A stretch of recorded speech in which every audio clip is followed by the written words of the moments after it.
Salut, c'est Nox. Première vidéo de l'année. Je vous souhaite une heureuse et bonne année 2025. J'espère que ces fêtes se sont bien passées. Je souhaite aussi à KTM de retrouver un repreneur. Cette année, il y aura plusieurs vidéos sur les accessoires pilotes, sur les accessoires moto, probablement quelques essais moto également. On va commencer cette année avec les casques. Pour la bonne raison, c'est que c'est un des équipements les plus chers, si ce n'est le plus cher. Ensuite, c'est le premier élément qui est obligatoire. Et en fin de vidéo, vous aurez une surprise. Donc, même pour les motards expérimentés, restez connectés parce qu'à la fin, vous allez découvrir quelque chose que vous ne connaissez probablement pas, ou en tout cas, peu d'entre vous sont au courant. Comme quoi, on en apprend tous les jours. Alors, on va commencer par les normes. La norme en vigueur aujourd'hui est la ECE 22-06. L'étiquette est soit sur le casque, soit dans le casque, soit souvent sur la jugulaire. Et cette étiquette contient E et un chiffre qui correspond au pays qui a homologué le casque. Par exemple, le 1, c'est l'Allemagne, le 2, c'est la France, le 3, c'est l'Italie, etc. Ensuite, vous avez des lettres. Il y a NP qui correspond à Non-Protective ou No Protection. Ça veut dire que sur un casque intégral, mais c'est surtout sur les modulaires, si vous avez NP, ça veut dire que la mentonnière n'est pas homologuée, c'est-à-dire que c'est comme si vous aviez un jet. Ensuite, vous avez P, c'est surtout pour les intégraux et également les modulaires, qui indique que la mentonnière est homologuée. Et ensuite, pour les casques modulaires, il y a P/J, ça veut dire que le casque est homologué avec la mentonnière fermée ou la mentonnière ouverte. Ensuite, il y a pas mal de chiffres, mais on va pas aller dans le détail. C'est pas le plus important. Le plus important, c'est vraiment que votre casque soit homologué P ou P/J si c'est un modulaire et qu'il y ait la lettre E avec le numéro du pays européen qui a fait l'homologation. Comme on en avait parlé pour les gants, si cette étiquette n'est pas visible sur le casque peut être considéré comme non homologué. Dans ce cas, ça va jusqu'à 130 ou 135 balles d'amende si vous n'avez pas l'étiquette. Si l'agent de police n'est pas trop pointilleux, si vous avez un casque Arai, Shoei, Schubert ou je sais pas, des marques qui sont connues, le gars sait très bien que c'est homologué, mais bon, si vous vous faites chier, il peut. Ensuite, quelque chose de particulier à la France, c'est obligatoire d'avoir des autocollants réfléchissants, devant, derrière et sur les côtés, avec une taille réglementaire. Si vous n'avez pas ces autocollants, c'est également considéré comme une non-homologation du casque, donc vous pouvez également avoir une amende. Ces autocollants ne doivent pas nécessairement être blancs, mais ils doivent réfléchir la lumière. Donc ils peuvent être par exemple noirs, on trouve des autocollants noirs. Ce qu'il faut savoir aussi, c'est que c'est propre à la France, c'est-à-dire que si un Italien, un Allemand ou je sais pas qui d'autre vient en France et n'a pas ces autocollants réfléchissants, lui, il n'a pas de problème avec la police. C'est ça qu'on appelle l'Europe, merci les politiciens. Concernant les normes, c'est là où vous risquez d'être surpris, on reviendra sur le sujet à la toute fin de la vidéo. Restez donc jusqu'à la fin. Maintenant, on va choisir le casque. Alors, comme d'habitude, je ne vais pas vous dire d'acheter ci ou d'acheter ça. Je vais simplement vous donner des points clés à prendre en compte quand vous allez choisir votre casque. Première chose, le type de casque. Il y en existe 3. Le jet, là, même pas j'en parle. Vous n'avez qu'à voir les vidéos sur YouTube des gens qui se sont pris une pelle avec un casque jet et vous allez certainement plus rouler avec un casque jet. Deuxièmement, casque intégral. Troisièmement, casque modulaire. Alors, intégral modulaire, il y a quelques années, on voyait surtout des intégraux, les modulaires étaient rares et chers. Aujourd'hui, on voit de plus en plus de modulaires. Personnellement, j'ai toujours roulé avec des intégraux, là j'ai changé en modulaire, il y a que les imbéciles qui ne changent pas d'avis. C'est vrai que c'est quand même très pratique. Alors, les plus et les moins de chaque casque. Le casque intégral est censé avoir une meilleure protection parce qu'il est monobloc. D'ailleurs, seuls les casques intégraux sont homologués, autorisés pour les courses. Ensuite, ils sont plus légers. C'est normal puisqu'il n'y a pas tout le système de fermeture et de verrouillage. Par contre, à enfiler et à enlever, c'est plus chiant. Ensuite, le casque modulaire, si c'est un entrée de gamme, il va être un petit peu plus bruyant. Alors le gros avantage du casque modulaire, c'est que quand vous êtes dans les bouchons et que vous ne pouvez pas faire d'interfile par exemple, surtout qu'apparemment ça va être interdit, ou que vous êtes bloqué quelque part, vous ouvrez votre casque en été, c'est vrai que vous avez de la fraîcheur, enfin en tout cas de la fraîcheur, vous avez un peu d'air. Après, si vous roulez à 10-15 à l'heure avec le casque ouvert, ça va bien, mais même si le casque est homologué, je vous conseille pas de rouler avec la mentonnière levée, même si c'est autorisé. Premièrement, ça vous fait un poids supplémentaire en hauteur, ce qui n'est pas du tout agréable, et puis deuxièmement, en cas de chute, il y a un problème. Donc c'est bien quand on roule un peu bloqué à 10, 15, 20 à l'heure, mais pas plus vite que ça. Ensuite, c'est super quand vous voulez parler à quelqu'un, ou vous allez à la station-service pour parler au pompiste, vous levez la mentonnière, c'est vrai que c'est pratique. Ensuite, que vous ayez choisi un intégral ou un modulaire, vous allez choisir une matière. En fait, là, ça va être une question de budget. Vous pourrez avoir des casques en polycarbonate, en fibre de verre, en carbone. Ça, c'est une histoire de prix. Plus le matériau va être noble, comme le carbone, plus le casque va être léger, plus le casque va être cher. Donc, suivant l'utilisation que vous en faites, ça va être un critère important, en sachant également que les casques plus d'entrée de gamme, comme les casques polycarbonate, seront plus sensibles au soleil, donc vous s'usez plus vite, je dirais, au niveau de la couleur et au niveau même du matériau lui-même. La loi française n'impose pas de date de péremption dans les casques. Vous pouvez garder votre casque 10 ans, 20 ans, c'est légal, il n'y a aucun problème. Maintenant, c'est quand même votre vie qui est en jeu. Donc, les constructeurs préconisent un changement de casque en fonction évidemment du nombre de kilomètres que vous faites par an, mais on va dire pour une utilisation moyenne, environ tous les 5 ans. Alors c'est vrai qu'un casque en carbone pourra durer plus longtemps qu'un casque en polycarbonate, en sachant que, comme je viens de le dire, c'est le soleil surtout qui use le matériau. Je ne parle pas de si vous faites tomber le casque, parce que si vous faites tomber un casque de 1,50 m de haut, par exemple, par terre, alors si c'est dans les graviers, ça va, mais si c'est sur du bitume, vous avez un énorme risque d'avoir créé des micro-fissures, et dans ce cas-là, malheureusement, il faudrait changer le casque. Ça veut dire que prenez vraiment soin de votre casque, ne le laissez pas tomber, ne le prêtez pas, faites attention à ce que il ne soit pas non plus rayé, etc. Ensuite, la taille. Alors la taille, c'est extrêmement important parce que ça veut pas dire grand-chose. Dans certaines marques, vous allez faire du 60, d'autres marques, ça va être du 62 ou du 58. Bon, j'exagère un peu, mais il y a des casques qui ne seront pas adaptés à votre tête. Donc il est extrêmement important d'essayer le casque, de prendre le temps d'essayer. Moi j'ai eu des dizaines de casques dans ma vie. L'année dernière j'ai failli me faire avoir. Je voulais absolument acheter un casque Schubert et il se trouve que la vendeuse n'a pas voulu me le vendre tout simplement parce que pour elle ça n'allait pas avec ma tête. Schubert par exemple n'a que 2 tailles de coque. Ensuite il joue sur la mousse et ma tête elle est juste entre les 2 tailles de coque. Donc le plus petit des grands est trop grand et le plus grand des petits est trop petit. Faites attention, n'achetez pas sur internet sans essayer. C'est vraiment important, vous l'aurez sur la tête toute la journée. Prenez le temps, comme pour les gants, prenez le temps d'essayer le casque. C'est franchement l'élément le plus important où vous devez être vraiment bien dedans. Donc même si vous pensez être un expert, même si vous pensez avoir l'habitude, demandez conseil à votre vendeur et faites des essais. Faites surtout des essais. Alors certains constructeurs, comme par exemple Shoei, proposent des calotins. Le calotin, c'est la partie en mousse qui est à l'intérieur, qui est démontable et qui est lavable, ce qui est également quelque chose qui n'existe pas sur des modèles, on va dire, d'entrée de gamme. Donc l'intérêt n'est pas simplement de pouvoir nettoyer le calotin, mais l'intérêt c'est qu'on peut changer le calotin.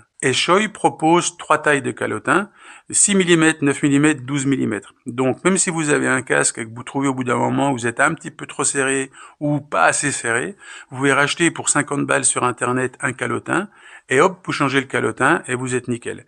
Donc ça, c'est un gros avantage, par exemple, sur Shoei. Et si par exemple vous roulez beaucoup, peut-être que votre calotin va être un peu pourri au bout de 2 ans, vous pourrez changer votre calotin sans changer votre casque. Ensuite, la jugulaire. Alors, pareil, il existe plusieurs types de jugulaires. La plus ancienne, c'est le double D. Alors le double D, c'était top au niveau de la sécurité. Encore aujourd'hui, en course, seul le double D est homologué. Maintenant, il y a des évolutions. Le plus confortable, c'est d'avoir une crémaillère, mais en acier. Il y a des casques avec des crémaillères en plastique. Bon, vous vous doutez bien de l'efficacité et de la solidité. Mais aujourd'hui, si vous avez une crémaillère en métal, c'est ce qu'ont à peu près tous les casques haut de gamme. Il n'y a pas de souci. Ensuite, les aérations. Les aérations, il y a devant, au-dessus et derrière. Alors, le problème des aérations, c'est que vous pouvez pas essayer quand vous êtes dans un magasin. Vous pouvez toujours courir dans le magasin, mais enfin bon, pas pratique. Donc, effectivement, les aérations, vous ne pouvez pas le tester, mais il faut simplement vous assurer qu'il y en a. Il faut vous assurer qu'il y a plusieurs réglages, parce que quand vous êtes l'hiver ou quand vous êtes l'été, vous n'avez pas besoin forcément de la même aération. L'été, c'est pour vous rafraîchir, l'hiver, c'est pour enlever la buée. Mais il faut absolument que vous ayez des aérations pour justement pouvoir être confortable dans votre casque. Ensuite, la visière. Assurez-vous que la visière est facilement démontable pour pouvoir la nettoyer. Et ensuite, le problème numéro 1 des visières, c'est qu'en haut du casque, on a des problèmes d'étanchéité sur à peu près tous les casques à partir du moment où vous restez plusieurs heures sous une pluie battante. Je parle pas d'un orage, mais je parle vraiment de la grosse pluie toute une journée. L'eau a tendance à rentrer par les joints qui sont au-dessus. C'est à peu près tous les casques. Alors le problème, c'est que vous avez souvent un pin lock à l'intérieur. Le pin lock, c'est super bien pour éviter la buée en hiver, mais par contre, quand il pleut, si l'eau rentre à l'intérieur et coule sur le pin lock, alors là, c'est mort. Et comme en théorie, le pin lock, on ne peut pas le toucher parce que sinon il est détruit, c'est un problème. Cette étanchéité est vraiment un problème. Alors les casques vous proposent de l'espèce de vaseline pour entretenir les joints. Franchement, c'est pas top. À voir les évolutions qu'il y aura. Apparemment, Klim a annoncé un nouveau casque qui sortira l'été prochain, enfin l'été 2025, et qui est fait spécifiquement pour garantir cette étanchéité qui est au-dessus. Alors bon, ça risque d'être super bien, mais ça risque d'être super cher. Enfin, si vous voulez un casque haut de gamme et si vous avez un problème d'étanchéité et que vous n'êtes pas pressé, peut-être que ça vaut le coup d'attendre quelques mois pour voir ce que va donner ce nouveau casque Klim. Ensuite, visière fumée ou visière irisée. Alors, beaucoup de gens aiment bien avoir une visière irisée. C'est bien, mais c'est pas bien. Parce que quand on fait des grands road trips, quand on roule le jour, la nuit, quand on roule dans les tunnels, quand on a des changements de visibilité, des changements de lumière, du brouillard, etc., c'est très compliqué d'avoir une visière qui soit irisée. Le mieux, c'est d'avoir une visière normale blanche et d'avoir une deuxième visière fumée qui vous permet de jouer en fonction de la position du soleil et de l'éclairage. Autre point, l'intercom qui est de plus en plus utilisé, que ce soit entre le pilote et le passager ou entre plusieurs pilotes, c'est vraiment quelque chose de top. Alors il y en a qui l'utilisent aussi tout simplement pour avoir la navigation dans le casque ou pour écouter de la musique, pas forcément pour communiquer, mais aujourd'hui les systèmes font un peu tout. Alors sur l'intercom, il y a tellement de choses à dire que je ferai une vidéo dédiée. Je voulais la mettre dans cette vidéo, mais je me suis aperçu que ça serait trop long.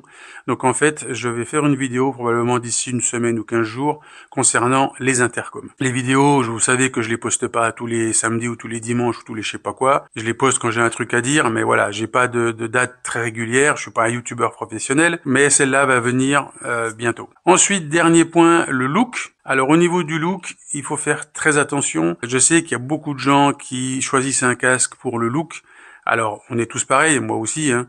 Mais c'est vrai qu'il faut se forcer à penser que le look, c'est vraiment la dernière chose à choisir. Il faut vraiment prendre en compte la sécurité en premier, le confort ensuite. Ce qui fait la différence entre le bas de gamme et le haut de gamme en général, c'est le confort. Et enfin, le look, c'est ce qui doit venir en dernier. Ne vous faites pas avoir à acheter un casque parce qu'il est joli, si après vous êtes mal toute la journée. Et maintenant, je reviens sur la norme, comme je vous l'avais promis en début de vidéo. Alors, cette fameuse norme ECE 22-06, il faut savoir qu'elle est basée sur des critères qui datent du siècle dernier. Oui, du siècle dernier. C'est des critères qui ont plus de 40 ans. Et en fait, ces critères, ils sont basés sur la résistance du casque et non pas sur l'effet qu'il y a sur notre tête ou dans notre tête, dans le cerveau. Ça, c'est le premier problème. Le deuxième problème de cette norme, c'est que le casque, il est homologué ou pas. C'est-à-dire que, imaginons que la norme soit basée de 0 à 20, donc si vous avez 0, c'est nul, 20 sur 20, c'est top, 10, 10, vous êtes homologué. Mais ce que vous ne savez pas, c'est si votre casque a été homologué avec 10,5 ou avec 19. Alors, pour vous donner un parallèle, rappelez-vous, il y a une cinquantaine d'années, les voitures étaient hyper solides, et quand les voitures crashaient, elles n'étaient pas forcément très endommagées, mais c'est tous les occupants de la voiture qui absorbait toute l'énergie et qui prenait tout le choc et qui était en général en très mauvais état. Qu'est-ce qui s'est passé depuis 50 ans? Les constructeurs automobiles ont fait évoluer les voitures, ont fait évoluer les châssis, les moteurs, etc. pour que la voiture absorbe énormément de choc à la place des occupants. C'est pour ça que maintenant les crash tests, on voit que les voitures, elles s'écrasent complètement. C'est pour absorber les chocs à la place des occupants. Alors les occupants, ils vont en prendre aussi du choc, mais moins qu'il y a 50 ans, parce que c'est conçu pour faire ça. Eh bien les casques, c'est exactement la même chose. Aujourd'hui, les casques sont conçus comme les voitures d'il y a 50 ans, c'est-à-dire que les casques sont solides et vont être résistants au choc. Mais ça veut dire que c'est votre tête qui va prendre. Alors aujourd'hui, il existe des organismes en Europe, plusieurs, il y en a en Angleterre, il y en a en France, il y en a un peu partout, qui se battent pour faire changer ces normes et pour arriver à faire quelque chose de plus moderne qui prend en compte les deux choses, c'est-à-dire premièrement de pouvoir mettre une vraie note sur le casque, c'est-à-dire est-ce que votre casque il est 10, 11, 12, 15 sur 20, 20 sur 20, donc d'avoir une valorisation de la performance protectrice du casque. Et la deuxième chose, de faire évoluer la conception du casque pour, pas spécialement que le casque soit résistant, mais pour qu'il absorbe les chocs et protège votre cerveau. Alors bien évidemment, les constructeurs de casques aujourd'hui ne sont pas d'accord, puisque ça veut dire qu'il faudrait qu'ils refassent tout leur design, mais honnêtement, moi j'espère que ça va évoluer dans le bon sens, et j'espère que d'ici quelques années, on verra une nouvelle norme, un peu plus actuelle, un peu plus moderne, parce qu'on nous pompe toute la journée avec des conneries de sécurité à rouler à 40 à l'heure, à faire des contrôles techniques, etc., etc. Mais les trucs de base comme l'état des routes et comme les vraies protections, ça par contre on n'en parle pas. Donc j'espère qu'on va évoluer en bien et qu'on va vraiment faire de la vraie sécurité et pas la sécurité pour le pognon de l'État. Alors pour aller un petit peu dans le détail, pour les gens que ça intéresse, c'est pour ça que j'ai dit que vous alliez être surpris. Il y a Matt Adventure, je sais pas si vous le connaissez, c'est un YouTuber qui est professionnel. Salut Matt, d'ailleurs en ce moment il est sur l'Africa Eco Race, je lui souhaite bonne chance pour la course. Il a fait une vidéo avec un des organismes qui se bat pour ça, qui est basé à Strasbourg. Matt m'a donné l'autorisation de mettre sa vidéo en lien, je le remercie. Et vous allez voir avec cette vidéo, vous allez comprendre l'objectif de ces organismes, comment faire évoluer les normes, et vous allez être franchement très surpris parce que les casques haut de gamme vont être beaucoup plus confortables, vont avoir beaucoup plus d'options, mais ne vont pas forcément être les meilleurs en sécurité. Donc je vous invite à regarder cette vidéo de Matt jusqu'à la fin et vous allez franchement être surpris et apprendre des choses si vous ne la connaissez pas déjà. Voilà, cette vidéo sur les casques est terminée. J'espère que ça vous aura donné des points à regarder si vous changez de casque ou si vous voulez changer de casque. Comme je l'ai dit, la prochaine vidéo sera sur les intercoms. Donc si vous ne voulez pas la louper, comme d'habitude, abonnez-vous, c'est gratuit. Et s'il vous plaît, mettez des pouces, parce que vous mettez pas de pouces, c'est dommage, j'aimerais bien, ça serait sympa. Surtout pour la nouvelle année. Je vais faire également une vidéo sur le nouvel écran Carpuride version large. Je vous le montre. Voilà la bébête. Très large. Alors on va voir, est-ce que c'est bien? Est-ce que ça vaut le coup? Ça va venir, je suis en préparation de la vidéo, donc vous n'allez pas la louper non plus si vous vous abonnez. Voilà, c'est fini pour aujourd'hui, j'espère que ça vous a plu, et en attendant la prochaine, bonne journée.